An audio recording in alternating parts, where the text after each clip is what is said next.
Vacation at Greens Mill Camp. Written by Donnis Crane. Performed by Donnis Crane.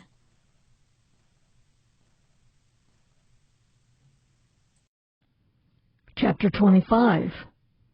Vacation at Greens Mill. For as long as I could remember, Mama and Daddy had a trailer that could be popped up into a camper tent. Many years our family used the pop-up tent on vacations.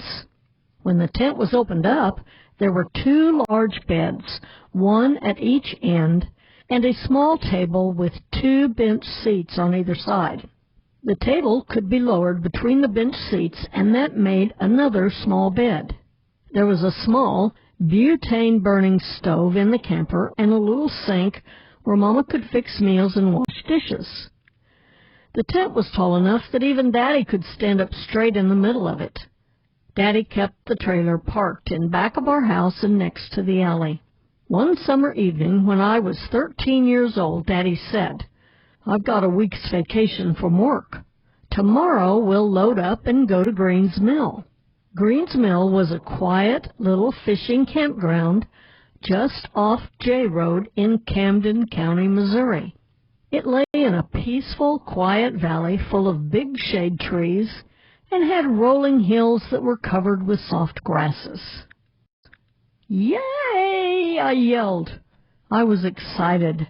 I loved going camping at Greens Mill. Tommy and Lonetta hopped around the dining room and into the living room, hollering and yelling. They were excited too. "Calm down, kids," Mama said.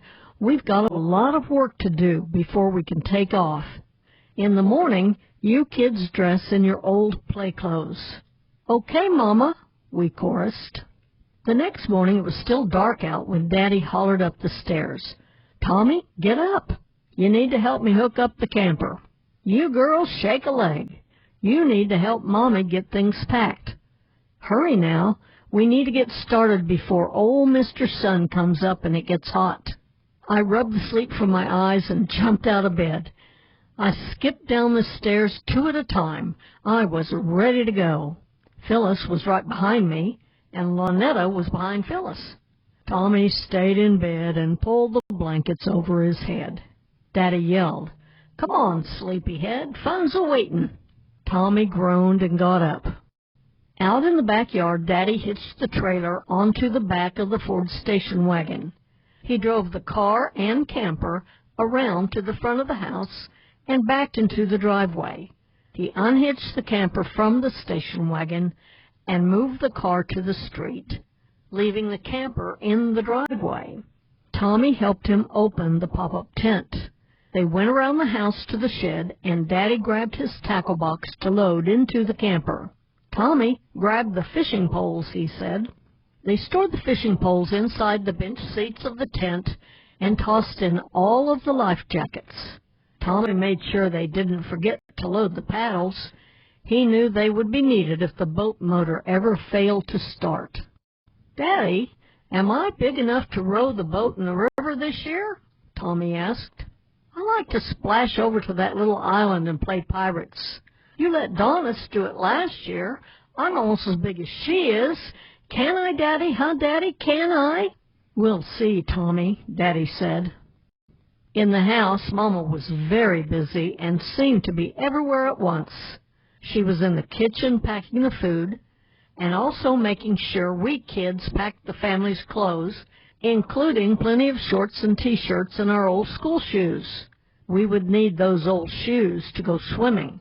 The bottom of the Lake of the Ozarks, near the shore, was rocky. After a quick breakfast of cereal and milk for everyone, Phyllis washed up the bowls and spoons. Mama was ready to get started. "Okay now, Phyllis, grab all the pillows and blankets off everyone's bed and take them to the car. Lonetta, please feed baby Rusty with smaller bites. Marla, would you please move out of the way? Donnis, where are you? Get a move on. We need to get going before sunup. It will be hot today, kids. Did you all pack your swimsuits?" Mama seemed to be everywhere at once. Through the flurry of activity, Mama stayed calm.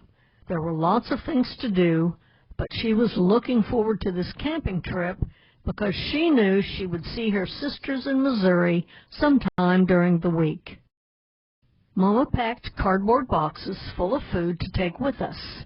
She packed in potatoes and onions, flour and cornmeal, coffee, sugar, and pork and beans, boxes of crackers, loaves of bread, Crisco, salt and pepper, ginger snap cookies and graham crackers, Cheez-It crackers, marshmallows, tea bags, and Kool-Aid packets.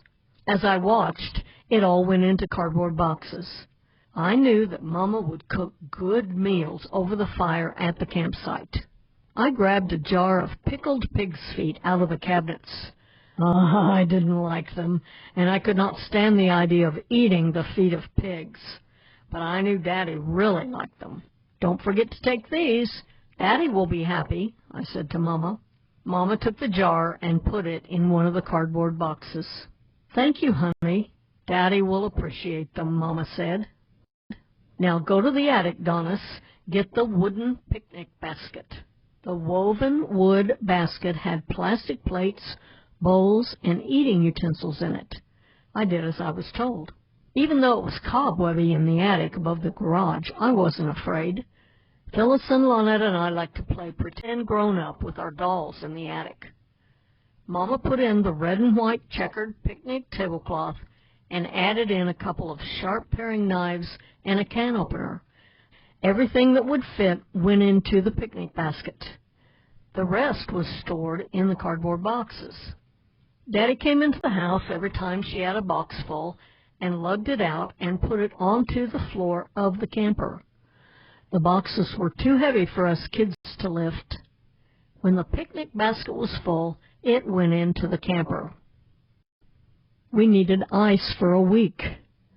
For several weeks before the vacation, Mama had kept all of her bread bags as we ate the bread. Once the water in the ice cube trays in the freezer had turned to ice, she emptied the ice into one of the bread bags. She kept the plastic bread bags with the cubes in the freezer too. Then she would refill the ice trays and put them back in the freezer to freeze again. When the ice was frozen once again in the trays, she emptied the cubes into a bread bag. She kept repeating this process. She froze more and more ice until she had 10 bread bags full of frozen ice cubes. The morning of our trip, Mama loaded the bottom of a styrofoam cooler with bacon, sausages, eggs and ham slices, oleo margarine and bologna and cheese, and milk. She dumped ice cubes all over the food that needed to be kept cold. Daddy put this cooler onto the floor of the camper. He placed the 10 extra bags of ice down around the cooler and threw a heavy blanket over it all. The blanket kept everything cold around the styrofoam. The cooler was the last thing Daddy put into the camper. Daddy and Tommy lowered the sides of the tent, protecting what was in it from the wind as we drove down the road. "Well, Max, I think we've got everything, and what we don't have we'll always wish we did." I didn't know exactly what that meant, but Mama always said it whenever we were leaving on a vacation trip. We headed out early that morning just as the sun was coming up. Daddy drove toward the sun. The windows were all rolled down in the station wagon because it was already getting hot outside. Daddy teased, "See, kids, we don't need air conditioning. We've got a big 455. I knew he meant 4 windows rolled down and a car going 55 miles an hour. Daddy said silly things sometimes. Mama and Daddy were happy. They kept smiling at each other. Daddy reached over and patted Mama's shoulder every so often. Baby Rusty slept comfortably in the front seat on a blanket spread between Mama and Daddy. We kids could hardly wait to get to Greens Mill Camp because we could play and swim and fish all day. We would sleep in the camper tent at night. After about 2 hours of traveling down the highway, I asked Daddy, "How many more towns are there before we get there?" Daddy was patient at first and said, "Just sit back and watch out the window, Donnis. We'll be there soon."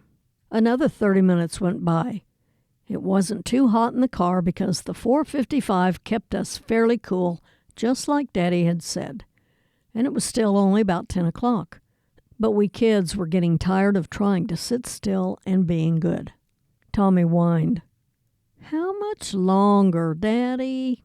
Daddy, a little less patiently, said, "It will be a little while, Tommy. Just sit back and think of something else. Why don't you play a game or something?"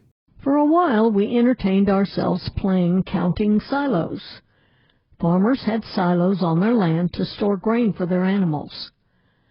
A silo was a tall, round structure made of concrete blocks. The sizes and number of silos varied depending on how big the farm was and how many animals the farmer had to feed. Sometimes they were 10 to 12 feet in diameter and 90 to 100 feet high. The silos were built close to the farmer's barn and could easily be seen from the road. We took different sides of the highway. Phyllis and I watched out the windows on Daddy's side, and Lonetta and Tommy counted the silos on Mama's side of the car. When anyone spotted a silo, he or she would yell, "I spy one!" Then we'd start looking down the road for one more. Each group of silos counted one, even if there was more than one silo in that group. They still only got to count one. The shorter metal silos did not count for our game. Tommy kept trying to argue that they did, but the girls said no. Mama helped us spot silos. We passed the time away for a little while counting silos. Before long, though, we got tired of the game. I thought Mama was favoring and helping Lonetta and Tommy a little too much, but of course she wasn't. Like everyone else, Phyllis was hot and she was getting cranky. She was getting tired of this game and getting tired of playing with her little brother and sisters. She was tired of Marla crawling over her to get into the front with Daddy and Mama, and then crawling back into the second seat where Phyllis was. Phyllis complained, "We'll never get there." Mama and Daddy were losing their patience. They were 2 adults and 6 kids crowded inside the car. We were all hot. "Hey, Daddy, I sure wish we had a big 490 on this long, hot ride." Daddy chuckled at my joke. Mama scolded Phyllis, "Just be patient. We'll get there." After a few hours, and after one of us had asked how far it was many, many times, Daddy lost his temper. "We will get there when we get there, and not a minute sooner. Now be quiet and let me drive," he said sternly. Mom and Daddy usually preferred to drive their vacation trips at night. Us kids would go to sleep after dark. The trip would be much more peaceful. But on this trip, they had to load up for a camping vacation, and they were pulling a trailer, so they chose to travel daytime hours. We traveled all day and finally got to the campground about 3 o'clock that afternoon. We all barreled out of the station wagon as soon as Daddy pulled it up beside the campsite. Everybody was excited for our vacation adventures to begin. Tommy ran down to the dock. I was close on his heels. Daddy yelled, "You kids, get back here. We've got work to do." We trudged our way back up the hill, grumbling. It wouldn't take long to unload the camper tent, and then we'd be off on our week's adventure of camping, fishing, swimming, and hiking.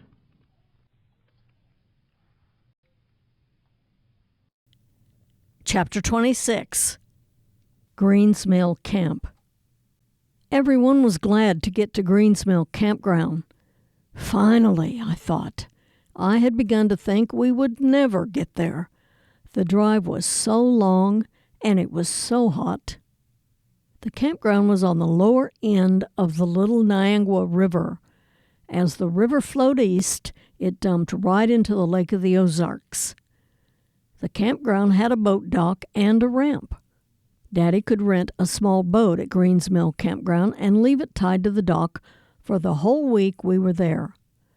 Mama and Daddy had reserved our favorite campsite on top of a little knoll where there was a good view of the river and the campground. We called our knoll Slusser Hill. Greens Mill Campground was only about 10.5 miles from Max Creek, Missouri, where most of Mama's family lived. It was going to be so much fun.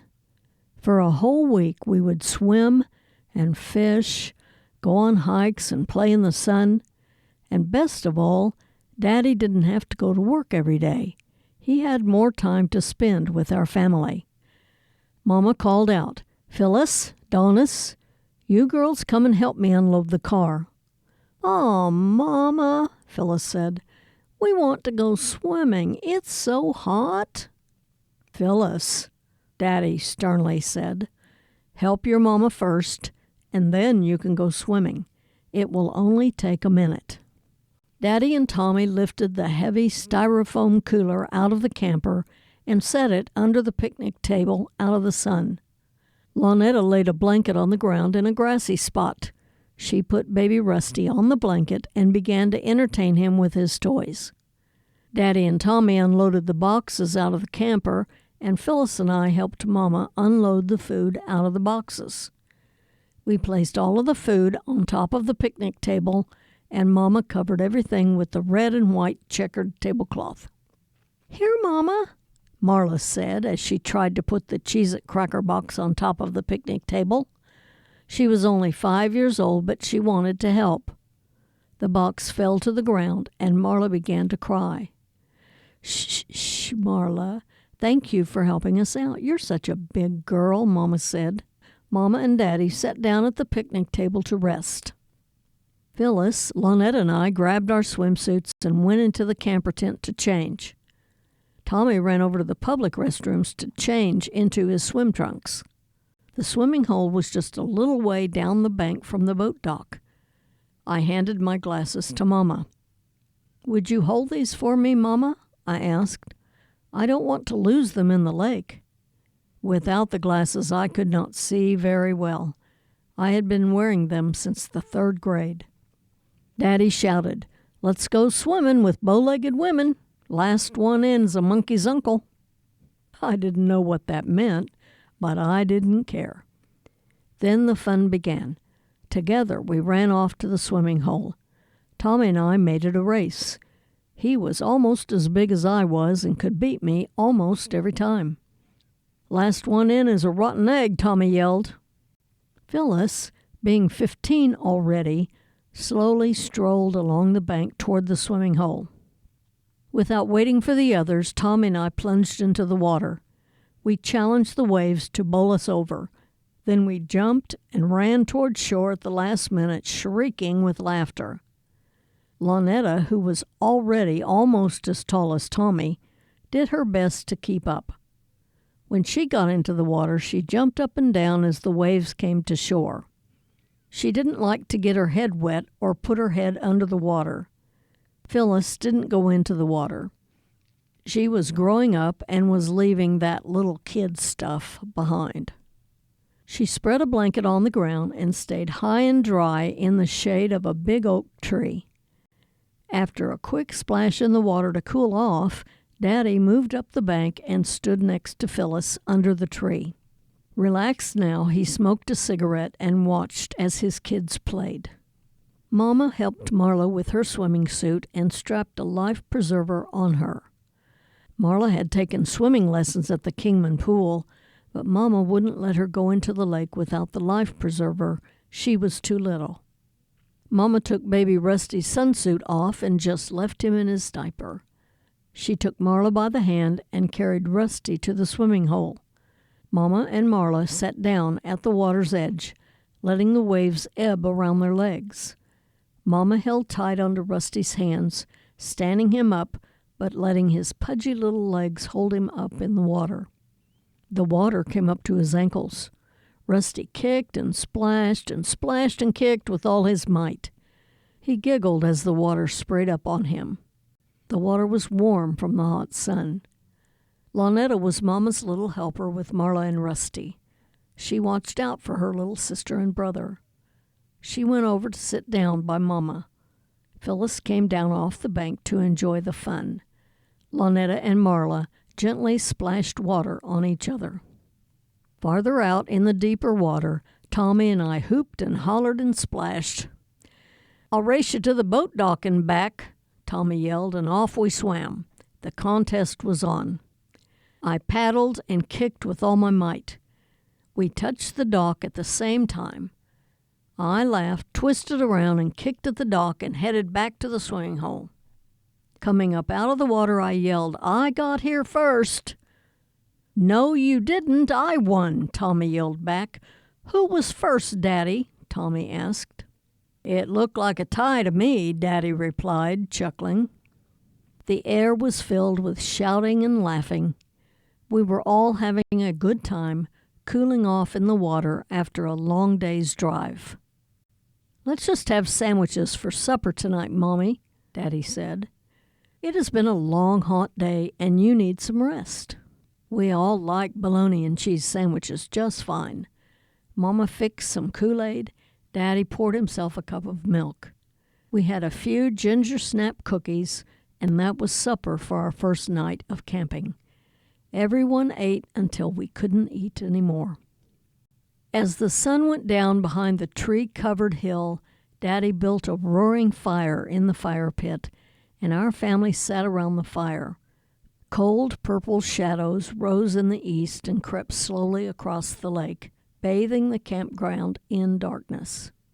The long expansion bridge that was just upriver from the campground seemed to glow because the moon was shining. Close overhead and down on all sides, great big stars glittered in patterns on the dark background. It felt as if I could just reach out my hand and touch one of the stars. Daddy said, "It feels like a good storytelling night." He started to tell the one about the little orphan Annie.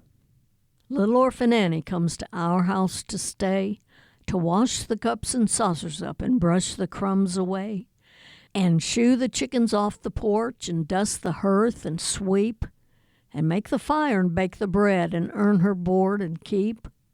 And all us older childrens, when the supper things is done, we sit around the kitchen fire and has the mostest fun a-listening to the witch tales that Annie tells about.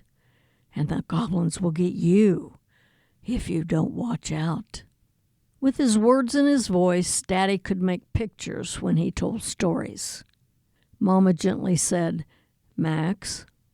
Mama was afraid he was going to scare us kids. He looked at Mama and just quit in the middle of his story. It was okay, though. I was getting drowsier and drowsier as I sat under the clear, starry night sky. It was really hard to keep my eyes open. I was worn out, riding in the car, pitching camp, and then playing in the lake. It was early when Mama suggested we go to bed because we were going to have a big, fun-filled day tomorrow. I changed into my shorty pajamas and crawled into one of the big beds on one end of the camper tent. Phyllis and Lonetta climbed in beside me. I didn't remember when my head touched the pillow. I slept soundly throughout the night. Tomorrow was going to be nothing but fun, and Tommy and I wanted to go fishing.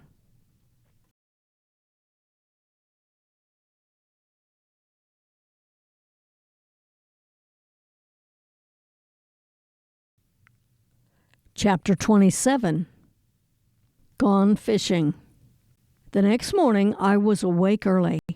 It took a few seconds for me to remember where I was. Mama and Daddy were already up. Daddy was sitting at the picnic table, drinking coffee and smoking. Mama was standing over the open campfire, stirring onions and potatoes in a cast-iron skillet. After the potatoes were done, Mama spooned them into a big metal bowl and covered the bowl with a tea towel. Next, Mama fried bacon, and after it was finished, she broke eggs into the bacon grease to fry.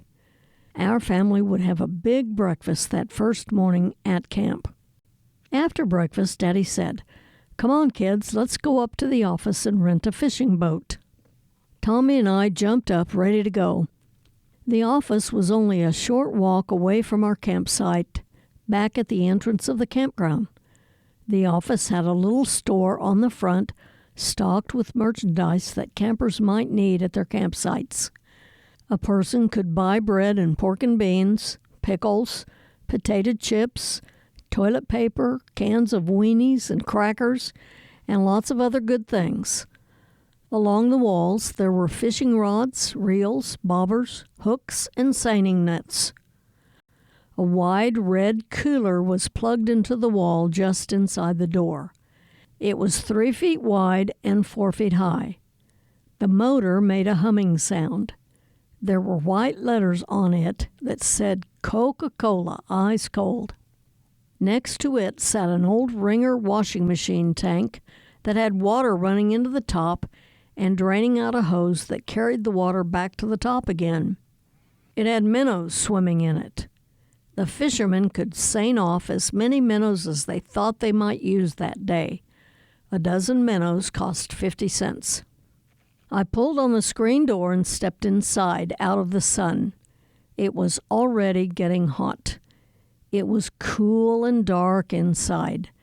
It took a moment for my eyes to adjust to the dimness before I was able to look around for a familiar face. Mama's older brother, Ray Mulder, and his wife, Florence, worked at Green's Mill Camp. Uncle Ray said, "Hey, Tommy. Hey, Donnis. Grab a cold drink out of the cooler. It's going to be hot out there today. Oh, and be sure to tell your sisters to run up here later today. They can have a cool drink too." I was excited. A cold drink was a real treat. I lifted the lid of the deep electric cooler, stretched my head and neck over the opening, and peered down inside. The chill from the ice and cold water steamed up my glasses. I waited until the lenses cleared up so I could see. There were rows and rows of various flavored soft drinks chilling inside. They were hanging by their bottlenecks between metal slats that ran the whole length of the cooler. The only thing I could see was the color of the bottle cap and the words printed on the cap. I could hardly make up my mind. Finally, I picked a knee-high chocolate soldier, and Tommy picked a strawberry-flavored knee-high. We opened our bottles on the bottle opener that was attached to the front of the cooler, and the bottle caps fell into the metal reservoir. "Thank you, Uncle Ray," I said. "Thank you, Uncle Ray," Tommy echoed. While we were in the office, a car pulled up outside with Uncle George Kincaid inside. "Hello there, Max." "Hi, Donnis girl. Hi, Tommy. How you be?" Uncle George called. "We're all good, George. We're ready to take some of those big fish out of the lake," said Daddy. Uncle George and Aunt Ruby lived in Max Creek. Aunt Ruby was Mama's sister. Daddy and Uncle George liked to go fishing together on the Lake of the Ozarks. Tommy and I liked to go in the boat too, out on the lake to fish. But today we had plans to fish from the bank with our bamboo poles. We wanted a big mess of sun perch for supper that night. I loved when Mama fried up our fish. Perch was my favorite fish to eat. Sometimes we fished off the dock, but this morning Tommy asked Mama, "Can we go up close to the big bridge and fish? Please, can we?" Mama said, "Okay, but be sure to watch out for each other." Daddy had dug worms out of his garden back home and put some dirt and the worms in an old coffee can and brought it along for fishing. Garden worms made the best bait for sun perch. We stole quietly along the bank, trying not to make a sound. We needed to walk softly so we would not scare the fish away from the bank. Tommy stopped next to a big oak tree. Lonetta sat nearby under a tent of cedar boughs and watched. Tommy baited a hook with a worm and tossed the line into the lake. He had already attached a bobber on the line. The bobber would go under the water whenever a fish took the bait and tried to pull away. I did the same with my bamboo pole and line. Phyllis stayed back at the camp with Mama. Suddenly, I saw Tommy give a jerk on his bamboo pole and saw a silver flash in the air. Tommy had hooked a sun perch. It wriggled and gleamed in the sun as Tommy flipped it onto the grassy bank behind him. Lonetta shouted, "Yay, Tommy!" "Shh, Lonetta," Tommy said in a loud whisper. I jumped up and remembered just in time not to shout. It was exciting. Tommy took the hook out of the perch's lip and threaded the metal end of the stringer into its mouth and through its gill. He looped the stringer line over and under, making a loose knot right at the fish's mouth, just like Daddy had taught us. Tommy tossed the end of the stringer with the fish on it back into the water, holding tight to the other end of the stringer line. He put the metal end of the stringer into the ground and laid a big rock on it. The fish would live in the water, hooked to the stringer, until we were ready to leave our fishing for that day. Suddenly, I felt a tug on my line. The tip of my bamboo pole bent almost to the water. I jerked it upward with all my might. A shimmering big fish came up on the end of my line. It struggled and slipped in my hands, but I finally got it off the hook. I had a big perch, even bigger than the one Tommy had caught. I held it up for Tommy to see. Lonetta jumped up and down and clapped her hands. She was excited to see us catching fish. I walked along the bank up to where Tommy had left the stringer, held tight under that rock. With my foot on the stringer, I lifted the rock carefully. I pulled Tommy's fish out of the water and threaded the metal end of the stringer into the mouth of my fish and out its gill. When I slid the fish down the stringer line, it fit next to Tommy's fish, and I flung both fish and the stringer line back into the water. I made sure the metal end was held tightly under the big rock. Then I baited my hook and lobbed my line into the water again. Lonetta always wanted to go with Tommy and me when we fished, but did not really like to fish. Most of the time she would run up and down the bank back and forth between me and Tommy. She ran to Tommy when he hooked a fish, and then she ran to me when I hooked one. Lonetta clapped her hands and jumped up and down every time one of us caught a fish. She would never take a worm out of a can and thread it on a hook. She didn't even hold a wriggling fish to remove the hook from its mouth. She didn't like the slick fish and squealed when Tommy tried to make her touch one. She was a good fishing cheerleader, though. Tommy and I liked having her there to help us celebrate our catch. It was all part of the fun. I stayed with Tommy and Lonetta the rest of the morning on the riverbank, fishing and stringing fish. Even though it seemed like a long walk to us, it was really just a few feet up the riverbank from where the camp was. Sound carried down through the peaceful valley where the campground was, and Mama could hear us hollering when we caught a fish. By late that morning we had a stringer with a lot of fish. Tommy admired my fish and I admired Tommy's. Finally, we tramped back to the camp to show Mama our catch. Mama was so proud. She said, "That will make us a good batch of fried perch for supper tonight. You kids go put the fish back in the water down at the dock and wait for Daddy to help you skin them." We tied the stringer to the dock and put the other end with the fish in the water so they would live until Daddy got back. We hoped Daddy and Uncle George had gotten their share of fish out in the boat on the lake. But we were excited to show Daddy how many fish we had caught. Daddy and Uncle George did catch some fish out on the lake that day. When they got back to camp, Daddy brought their fish over to the table on the dock. He brought his big, sharp fishing knife. "Come on, kids, let's skin us a mess of fish."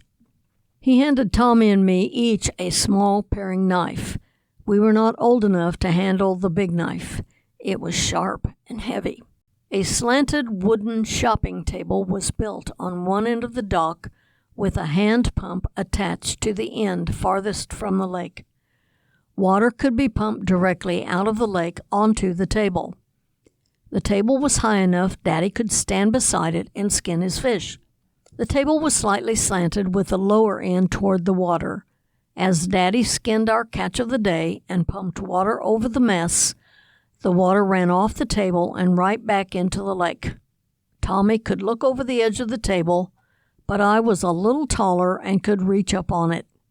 Daddy cut off the heads of the fish, and then he cut straight down the fish's belly, slitting it open from its lip to its tail. He handed each fish first to me and the next one to Tommy. With our small paring knives, we scraped off the silvery scales. We had to work kneeling down on the wooden dock because Daddy was standing at the table. Tommy and I stripped out the fish's inside. We threw the guts directly into the lake. Daddy said the turtles would eat them. I was having so much fun, but I had a naughty thought about Phyllis and Lonetta. They are such big, scaredy cat girls, I thought, but I didn't say so out loud. I was glad I could work with Daddy and Tommy. My sisters never wanted to help with the skinning of the fish. They were squeamish and afraid. I wasn't scared to touch the fish. Besides, if Tommy could do it, I was bound and determined that I could too. Sometimes I secretly wished I was a boy. The big wash tub was full of fish by the time we were done, and it was time for supper. Mama dipped the perch in cornmeal and fried them in a skillet full of hot, melted Crisco. She also fried up a big batch of potatoes and onions. Uncle George's family, Aunt Ruby and Imogene, came to the creek bank to share supper. Aunt Ruby brought coleslaw, sliced tomatoes, and cole remorges, a German recipe. She also brought an apple pie and a blackberry pie. I did not know what the name meant, but I knew how cole remorges was made and how good it was. Aunt Ruby peeled and sliced cucumbers and onions. She put them in a bowl, added a pinch of salt, and covered them with water. The water and salt made the vegetables crisp. She let them sit in her refrigerator for about an hour. After they were chilled, she drained the water from the bowl, added fresh water, and stirred in vinegar and a little sugar. She put them back into the refrigerator. She made them the day before because they are best that way. I ate my fill of fried perch, a big helping of coleslaw, tomatoes, and cole remorges. I left room for 2 slices of the apple pie. It was a fine supper. After everyone was finished and full, Mama put Rusty's baby bathtub on top of the picnic table at one end. She poured water in a big pot on top of the Coleman stove in the camper. When the water boiled, she carried the big pot out to the picnic table and dumped the boiling water into the baby bathtub. She added in a little cold water and a little dab of Joy dishwashing soap. Aunt Ruby washed the dishes in the little bathtub while Mama wiped the crumbs off the red and white checkered tablecloth. "I'll dry dishes," I volunteered. I liked helping Aunt Ruby. Together we set all the food into the back of the station wagon to protect it from the wild animals during the night. We left everything else in the middle of the picnic table and covered it with a tablecloth. Daddy stirred up the campfire and got its flames burning hot. Mama and Aunt Ruby pulled folding chairs close to the fire and sat down next to each other.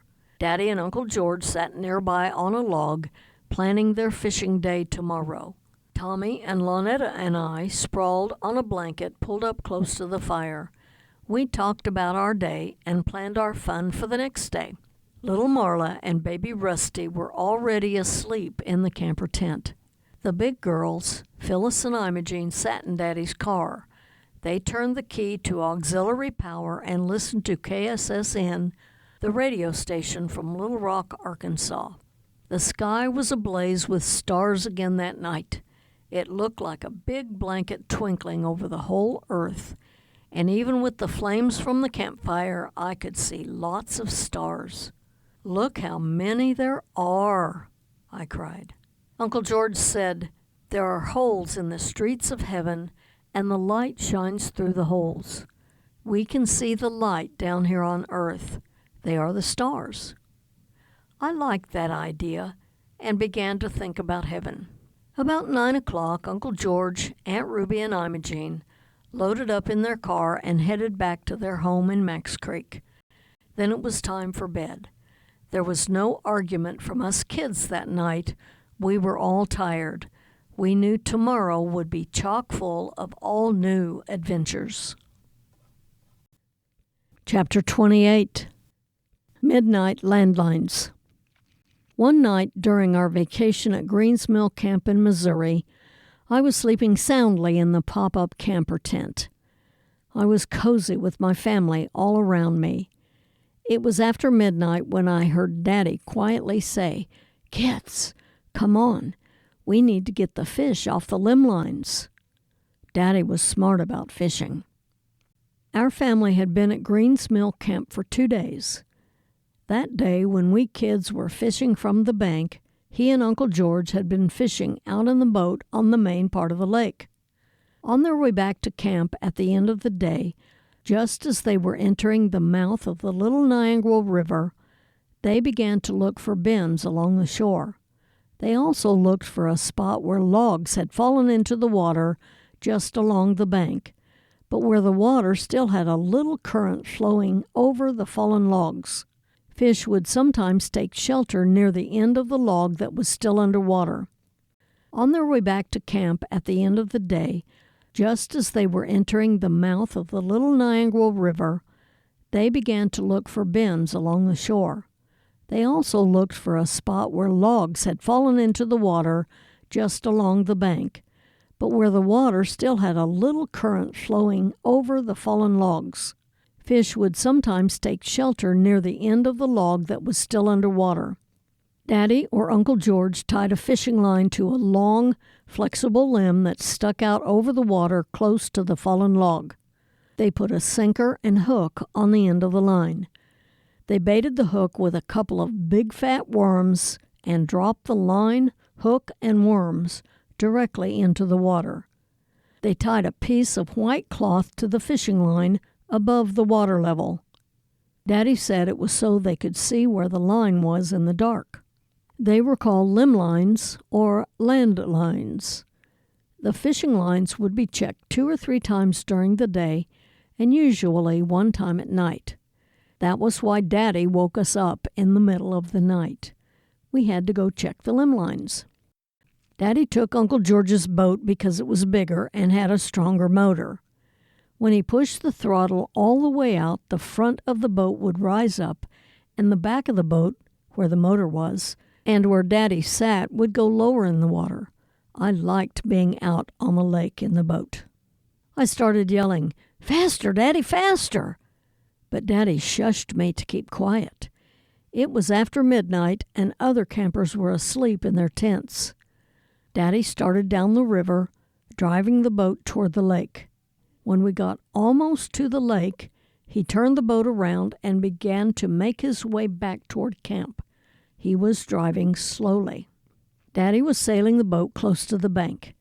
He moved the big spotlight to shine on the limbs, trying to spot the piece of white cloth he or Uncle George had tied to the line and to see if the limb was bouncing. If it was bouncing, that meant there was a fish on the end of the line. Daddy would turn the motor off and tip it toward him to the top of the boat and out of the water, so the motor blades would not hit on anything underwater. From there, he moved the boat forward using just the paddles. That way, we could sail up close to the bank and take the fish off the fishing lines dangling from the limbs. I liked to check the lines. I felt very responsible. I had to sit on the bench seat that was closest to the front of the boat while Daddy paddled closer to shore. Daddy would always let me check the lines because I was bigger and taller than Tommy and Lonetta, and I was not afraid of the fish that were caught on the limb lines. I wasn't even afraid if it was a big catfish with barbs that looked like a cat's whiskers sticking out its face and sides. Daddy had taught me how to hold a catfish so it would not poke my hand with its barbs. Sometimes, though, there would be a turtle hooked on the line. I wasn't afraid of turtles either.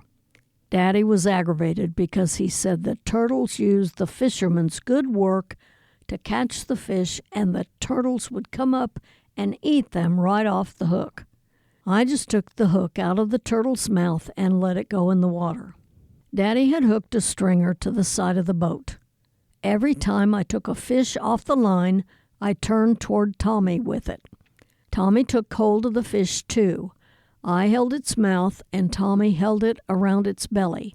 Tommy held the metal part of the stringer in his other hand. While we both held on to the fish, Tommy threaded the metal part through the fish's mouth and out its gills. Daddy had showed us how to hold on to the fish and put the stringer in its mouth. We had to work together so the fish wouldn't wiggle and slip out of our hands. After it was securely fastened to the stringer, Tommy dropped the fish back into the water, and I baited the hook with a couple of big fat worms and dropped the line back into the water to try to catch another fish. After I dropped the line, Daddy paddled backwards away from the bank before he started the motor to move the boat toward the center of the river. As we worked, limb after limb, we were getting closer and closer to the camp. Daddy let Lonetta crawl back to the bench seat at the back of the boat and hold on to the handle of the boat motor. Sometimes he would turn loose of the handle and let her steer by herself. If she steered off course, Daddy would help her straighten the course. While we were sailing, Daddy kept the spotlight off. Even with the little motor on the boat, it was quiet on the river. All of a sudden, Daddy said in a hushed voice, "Look, kids, there's a big old buzzard sitting over there on the bank. He must be watching for fish to swim up close to the bank where he can catch them." Daddy quickly turned on the big spotlight and shined it toward the buzzard so we could get a better look. But there was trouble. It wasn't a buzzard. It was a man all hunched over and fishing out of the side of his boat in the dark. Sound carried in this little valley, especially out on the water. Embarrassed and sure that the man had heard him, Daddy quietly said, "Evening." The fisherman quietly said, "How do?" Daddy shut off his light and we sailed on up the river toward camp. I could hear the man chuckling as we sailed by. We had a good night and caught 8 big catfish. Daddy said, "We're almost finished with the limb lines. We only have a few more to check." We spotted another bouncing line with his big spotlight and pulled the boat close to the bank. He shut the motor off and used the paddle to get right up under the limb where he had hung the fishing line during the day with Uncle George. The front of the boat was under the limb. I reached out to grab the line. Suddenly, Daddy said sharply, "Donnis, get back here with me. Kids, sit still." When Daddy spoke in that tone of voice, we kids did just what we were told, without questions. Quick as a flash, I moved over the seats, past Tommy and Lonetta to the back of the boat where Daddy sat. He whispered again, "Keep quiet, stay down." Daddy quietly but quickly paddled backwards, moving the boat away from the shore. The boat was safely out from under the limb. Daddy left the back of the boat, leaving it adrift. "What are you doing, Daddy?" I asked. "Hush now, Donnie girl," Daddy said. Taking one of the paddles with him, he moved to the front of the boat where I had been. He glanced back quickly to make sure we kids were safe and still sitting down. Then he reached out his arm, holding the paddle out as far as his arm would reach. He could barely reach to the limb that the land line was hanging from. I was afraid he was going to fall into the river. He made a swinging motion with the paddle like a baseball player swinging at a ball. He knocked a snake off the limb into the water. The boat rocked in the water, but Daddy steadied it by standing still. He moved back into the safety of the boat. He wasn't taking any chances of that snake falling into the boat with his kids. He said it was a water moccasin. Water moccasins are very poisonous snakes. Daddy knew about snakes. Sometimes on summer evenings when he was working in his garden, he would catch a garter snake. He would hold it, pinching his fingers just behind its neck so it dangled from his hands. He would come running toward one of us kids, making that kid holler. The garter snakes would not hurt anyone. They ate bugs out of the garden and helped the garden grow. But I didn't care. I did not like any snakes and would not touch them. Mama said it was best to leave snakes alone because some snakes would bite, and it was better to be safe than sorry. We were all scared of the snake Daddy knocked down off the limb. We thought about what could have happened if Daddy had not spotted the snake. We thought about what if Daddy had not known what to do, or if we kids had been naughty and didn't mind him. One of us might have been in trouble and hurt by that snake. Lonetta began to cry. Daddy soothed her and said, "Hush, Lonetta, we are all okay. That big old snake cannot hurt us now." Daddy said, "I think we've had enough fishing and checking limb lines for one night." He started the motor and trolled back to camp. Chapter 29. Going home. For a whole week, my family and I had gone swimming and fishing and hiking. Once in a while, Mama went with us on our adventures. She led us up the stream that flowed out of the hills. We went all the way to the spring that fed water into the lake. We also liked to go with her and hike up to Green's Mill Bridge. She would not let us go alone because the bridge was on J Road, which was a busy country road.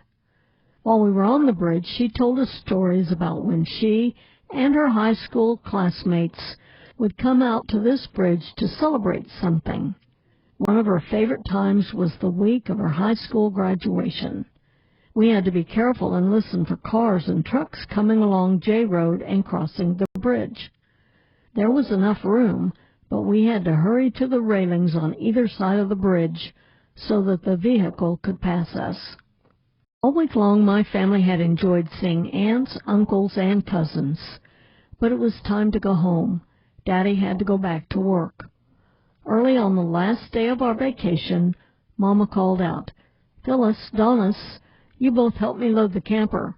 "Oh, Mama," I whined, "it's so hot. Do we have to?" Daddy stepped in with a stern voice. "Donnis, help your mommy. You too, Phyllis. It will only take a minute." As we filled boxes, Daddy and Tommy loaded them into the camper along with the cooler. While Mama, Phyllis, and I worked, Marla and Lonetta watched out for baby Rusty, entertaining him with his toys. Daddy said, "Well, it looks like we have it all in the car, kids. That old sun will be mighty hot going home today.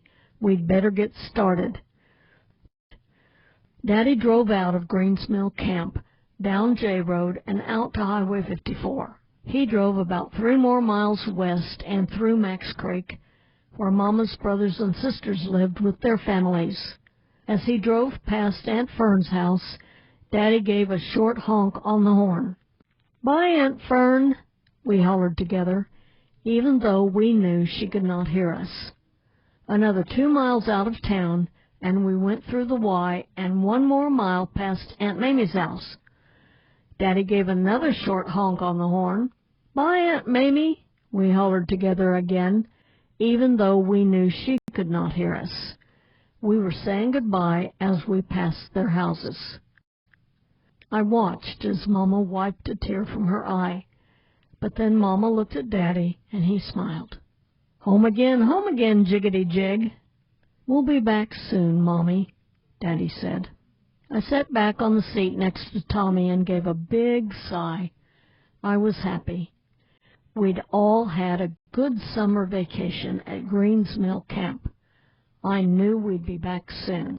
Was standing by the sheriff's side, and when that sheriff says, "I'm taking you to jail," Wildcat raised his head and cried, "Oh, give me land, lots of land, under starry skies above.